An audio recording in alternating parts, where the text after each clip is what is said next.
This month on Inquisitive, your miracle resource, the podcast, we discuss communication. Is your workplace culture a gift?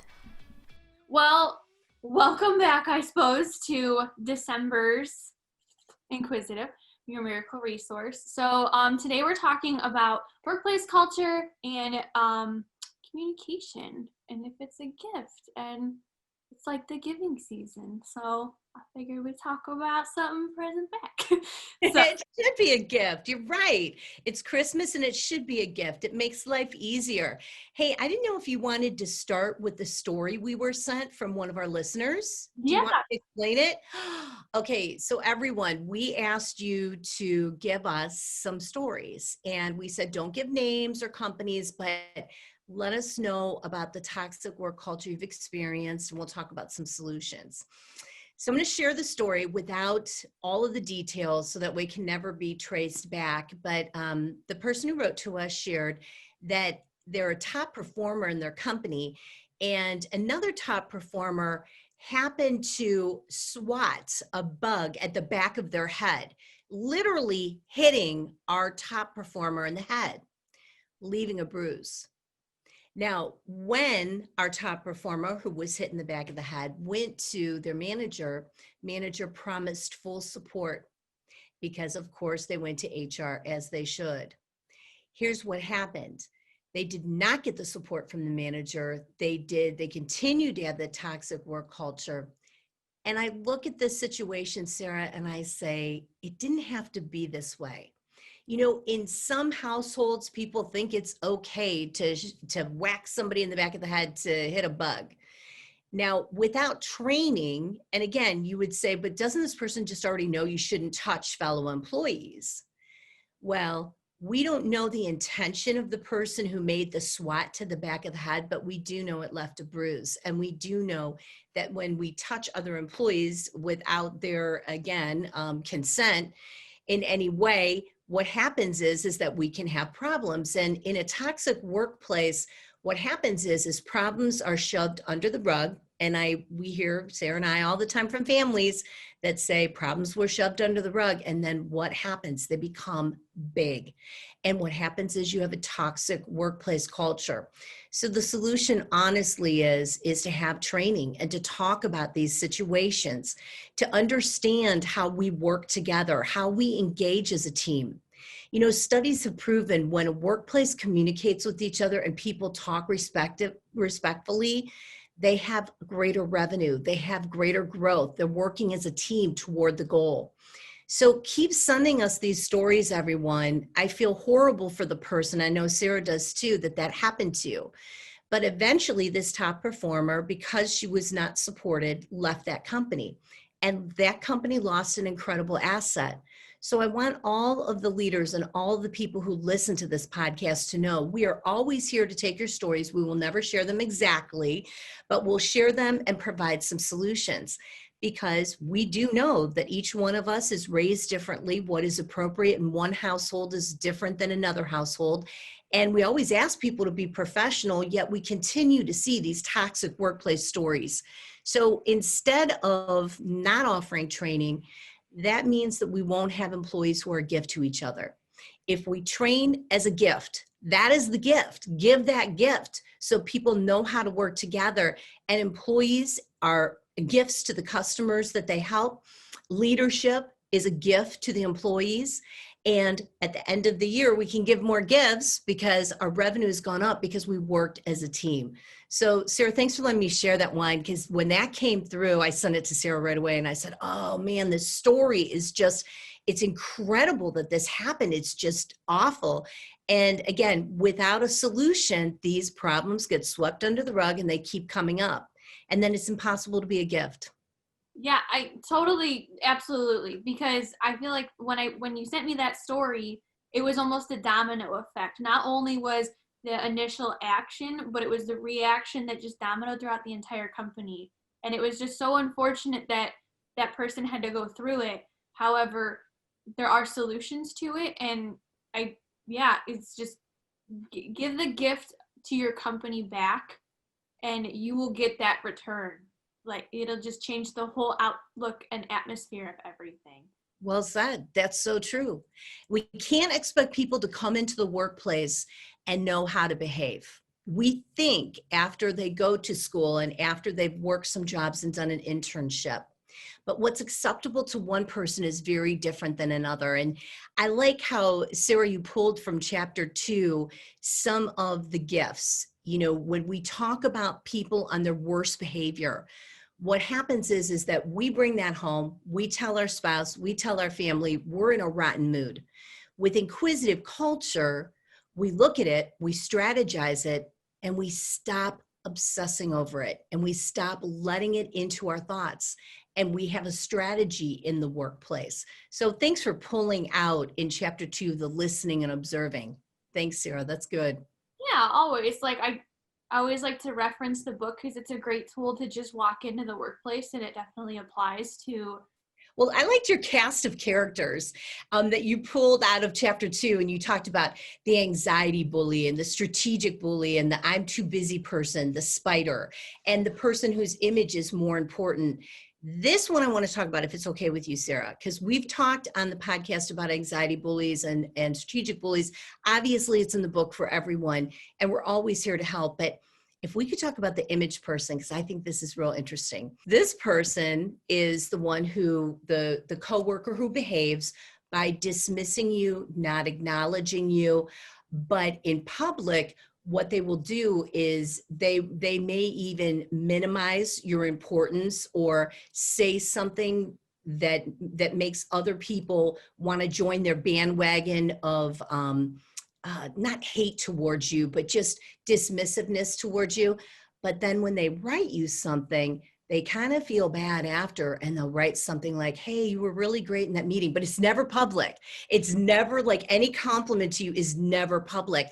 And we've had a lot of these, Sarah. We've had a lot, especially during the pandemic, of people writing, hey, as a remote worker, I'm hearing this being said, and there's a chat going on, and I don't understand why this person is being so dismissive. But then after the meeting, they'll write me and say, oh my gosh, you did such a great job in the meeting. And you need to listen and to observe and to understand what this person is doing. Don't let it keep you up all night. Understand how you're going to work with that person. And in the book, there's a graph of the type of people that you can encounter in the workplace and how you can deal with that. So Sarah, thanks for letting me bring that up, because that's a slick person who does that. And, you know, again, it can be very upsetting, especially to a new employee. Why is this behavior happening? What should I do? Should I report it? You know, there are people who, after a while, they put up some really kind of strong rules, and the way they deal with people, they put some boundaries up, and then the behavior stops. So the key is to really understand, by listening, observing, why this person is doing what they're doing, and to not put yourself in a position where you can get hurt by this person. Also, at some point, we can call in HR. You know, these types of things keep people up at night, and they keep people leaving a company and switching jobs until you understand how to deal with it. So thanks, Sarah. I wanted to bring that one up. Yeah, I think by spending so much time and energy focusing on what stresses you out, you could be finding a solution to the issue. And I've ran into those individuals too, where they're your best friend behind closed doors, but when you get in front of them, they're almost like the backhanded complimenter of your dress, but you should be doing this instead. And it's hard to deal with those people because you initially feel great, but then they leave a salty taste in your mouth, and it's very difficult to overcome. And at Miracle Resources, you know, our team of trainers across the country, we always listen and observe what's happening. And oftentimes I'm brought in to deal with that employee who is a really good worker, but causes those little problems and has those little digs into other coworkers. And what happens is it comes up in their employee review, and then I'm hired to success coach that person. And when I work with that person, one of two things happens. First, the person may say they didn't realize they were doing it, and we work on respectful communication, and they get better. But then there are others who say, oh, that person just can't take a joke. If that culture will allow that, then that person can stay and continue to do that. But what happens is that when we have a situation where someone is reported, we've either got to get them the help so they can get better and to communicate so it's good for the company. Or what happens is that sometimes they have to leave. And the key for all of us to know is when you read this book, Inquisitive Culture, you determine a little more deeply what type of culture you want to work in. What is a gift? What would make you feel like, and I'll just ask you this, Sarah, what would make you feel like your workplace is a gift? What would happen to you on a daily basis that would make you feel like, this job is a gift? What would you say? I would say that I would want to work harder and provide more for the company that I was working for if I felt as though I was more of a gift and if my emotions and my feelings in the workplace were accounted for. I even have past jobs where I was working, it just didn't function correctly, and it really doesn't make you want to work that hard for your job anymore. And you start to notice that you're even not giving 110%. So if I notice that my employer is treating me as though I'm a gift, or as though my emotions and my feelings towards other people are respected and there's good communication, I will want to work 10 times harder, because my mood will increase, I will be more productive, and in turn, it makes the company happy, because bottom line is that you're going to get more revenue and people are going to boast about you. So word of mouth is a powerful thing too. So not only are you getting great marketing from your employees, you're also getting great revenue. I don't think that's a bad day. Well said. And you're right. And I feel the same as you. The gift for some people is the money, is, they want a higher salary. But most people report they would just like to feel valued. That comes back in the surveys that we get. They would like to feel appreciated. And I don't want any of the leaders who are listening to think you are the only one who needs to change. It's everyone on the team. Listen to what Sarah just said. When we go into a team training and we listen and we let everybody talk about what kind of culture we want to build together, that means everyone's engaged. If it's just, this is the culture that we have very top down, then what happens is people aren't bought in. So think about work as a gift. There are many people who say that work is worth, and I agree with that. I'm always thankful when someone writes to me and says, I'm having a problem, I need some help. I'm honored that they included me, that they brought it to my attention, and as well, they respect my opinion enough to get it. That's a gift. To me, that's a gift. But I know that as we look at December and our gift giving, what is really the gift? Is it, and this happens a lot, employees will say when we work with companies that, they did a ton of work and worked a ton of hours and did overtime and, really worked hard, and then they got pizza. And they're like, it just would have meant so much more if they got a handwritten note from the CEO. I recently had this from one of the colleges that I teach at. The president of the college wrote a handwritten note to all of us with a gift certificate. Now, if it was just the gift certificate, I'm very thankful. Thanks for the gift. But it was the note, and it was the way it was written and the way everything was said. It was amazing and something special just to me. And it's those things that sometimes we forget about. And people will say, well, doesn't that take more time? No, we get everybody in the room together. We talk about it. Everybody's engaged. We plan for the future. We set some goals. You will learn so much. So leaders, this is not on you. This is on the entire team to take 1 hour a month. That's most of our clients are 1 hour a month. And it is a true gift. I totally agree with it. Like 100%, just up and down, because that's made the difference in my workplaces before. 1 year of just handing out Christmas cards, and next year it was a gift that was thought out. It was something that actually everyone participated in. So we made like merchandise, but everyone got to participate in designing the merchandise. And then the owner of the company had distributed and made us clothing. And then even he told us, or asked of us politely, he said, will some of you guys package this? So it was kind of a really neat thing that everybody got all these. It was just merchandise to some people. To us as employees, we were so proud to wear them, because we knew that everyone in the company got to put their hand in the pot. They all got to try something new, and everybody came together and wrapped presents, even though it was all the same thing. It was really great to say, oh my gosh, this person did it and this person, and it felt like almost a family rather than just here's a t-shirt, thanks for working for the year or something. But it wasn't anything that really was a lot of cost on his end, but it meant a lot that he would do it, or he would write us Christmas cards, and he would go through, and you could tell that he would write everyone a separate note. And it was one of those things that I thought was just so personal. And it's it just makes you feel humble. It makes you feel like you're a part of something greater than just the job that pays the bills or anything like that. I think there's a difference between the job that you want to sink your teeth into and a job that just keeps the lights on. And for everybody this month, we have a special on the book. We have some companies that everyone in the company is reading the book. And listen to what Sarah said. When they did something together, when they were participating in something together, it's kind of like a book club. And they'll read the book together, discuss the book, and as well engage together. It is a great gift for everyone to be reading the same thing instead of the silos of, well, leadership is reading this, and the salespeople are reading this, and production is reading this. As Sarah said, yes, it is something that was for work, but it was something they were all doing together. And I just want to take a moment to say for everybody who's listening, the month of December is a gift, and we want to be a gift to you. Take this podcast, share it with others. These are quick solutions that help people. Yes, the stories are scary, like our October podcast. We talked about the scary stories. It seems like every month we get some scary story, but we know that we can provide a solution. And we also know it's not just up to one person, it's up to the entire company. So consider for your December read, or even for the new year, Inquisitive Culture, because it is a good team read, and then you can discuss it. We would love that.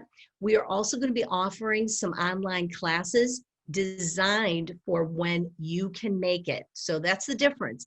I see all the time people say, well, this appointment is going to be at 3:00 on a Thursday. Miracle Resources never does that. You tell us when it is good for you. We will set up that training. I think people really need it because this podcast is December of 2020.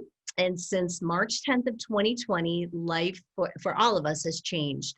And I think we all need that pickup right now.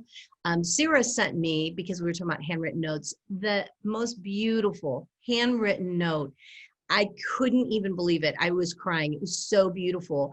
And those of you who have been to our trainings, I tell a story about Sarah, and I actually have a picture of her from when she was an intern. And I took her to Walmart to get her an iPod, right?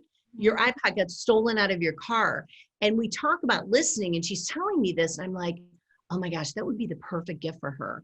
Now, this year, because she didn't have a stolen iPod, we did a little manicure because she needed we wanted her to feel special for her birthday. So each one of us knows that if we listen, we can find out what people really need. And I just want to stress that during this pandemic, each one of us is experiencing this in a different way. And coming together as a team, and it's not that you have to buy somebody an iPad or a manicure, okay? It's not always about a money gift. It could just be listening to what's going on with them. There are some people by December 2020, they are just so upset with everything that's happening, and they just don't have any hope. And part of being a team is realizing when one person is down, you can bring them up. And there's going to be a time when you're down too. It's not about perfection. It's about everybody learning the strengths of the team, and especially during a time of crisis, using those well. So I just want to end with that. And Sarah, for other comments that you have as well, this is December. It's all about being a gift, and your team should be a gift to you, and you should be a gift to your team. So just wanted to share that with you guys before Sarah closes. Yeah, be a gift to your team. Sometimes all it takes, I know lately this year, I think I've been on more phone calls than I can count. My whole thing is I always told people you can always call me to lend an ear. And this year I've had people call me that never talked to me on the phone before and they just wanted to talk. And sometimes that's the greatest gift you can give. Even if, like I said, it's people that don't talk on the phone that are calling me because they're this stressed out about this time of year. So a gift doesn't, I know it's hard to get it out of your head. A gift does not mean monetary. a gift could just be an open ear. So I absolutely love that. I love what you said. That's a good quote. By the way, Santa is bringing me a 6-foot long standing desk. I cannot wait. I am tired of sitting on Zooms. I think the rest of you are as well. Please know when we do our training, it's interactive. We had a training in April where we had a DJ. It was so fun. We did trivia and then we did the training. It was great. So I want you to know you're going to be standing up, getting active if you do training with Miracle Resources. And again, I'll be using my standing desk. I'll show you guys next month. Ooh, that'll be exciting. I should invest For in those watching my video, you'll be able to see it. That'll be really cool. I'm currently sitting on the floor, so maybe I'll just get into yoga. Yeah, yoga while you work. Love it. Well, everyone, be a gift this December. And again, know that we're here to help you with any problems that you have. Yeah, absolutely. Send us an email. Let us know. Even if you have a great workplace story that you came up with a solution, we'd love to be able to share it and, give the gift back. So if anyone would like to submit any stories, good, bad, we'd be happy to read them. Everything stays confidential, so don't worry. Yeah, I guess we'll just catch you back next month in January 2021. Happy New Year. Yes. Well, happy holidays and a happy new year. Thanks, everyone. Thanks. Hey everybody, it's Sarah from the podcast. If you'd like to submit your stories, you can send them to km@miracleresources.com with the subject line Inquisitive, your miracle resource. We'd love to hear from you if you have any struggling workplace problems. You will remain completely anonymous, and in the stories all the names will change. We'd love to hear from you, and we will see you back here next month. Bye.